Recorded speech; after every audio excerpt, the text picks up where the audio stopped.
দেখতে দেখতে যাওয়ার সময় চলে এলো। তোমাকে খুব মিস করব।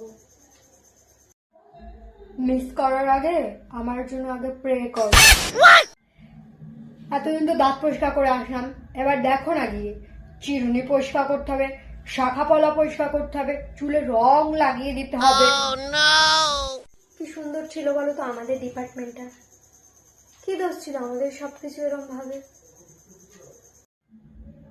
দোষ তো সবসময় আমাদের হয় না, কখনো কখনো পরিস্থিতিও দায়ী। যে কটা দিন তুমি ছিলে পাশে। আমি অত শত বুঝি না বাবা, আমি এটাই বুঝতে পারছি না যে আমরা প্রতিবাদটা কেন করছি না। ওই তো তোমাকে দিয়ে ব্রাশটা কম করাতো, মাথাটা চেবাতো বেশি।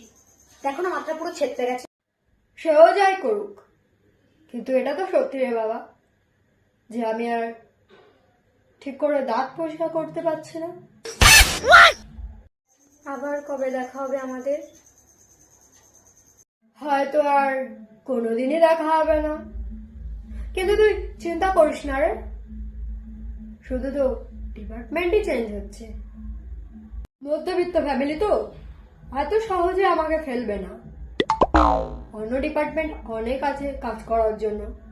খুব মিস করলে ছাদের দিকে তাকিয়ে নিস, জানবি একই ছাদের নিচে আমরা আছি, শুধু তুই এক কোণা আর আমি এক কোণায়। টাটা। যে নতুন আসবে তার সাথে ভালো করে কাজ বাজ করিস, হ্যাঁ, আর ভালো হয়ে থাকিস। अच्छा चलता हूँ दुआओं में याद रखना। Hi toothpaste. হাই।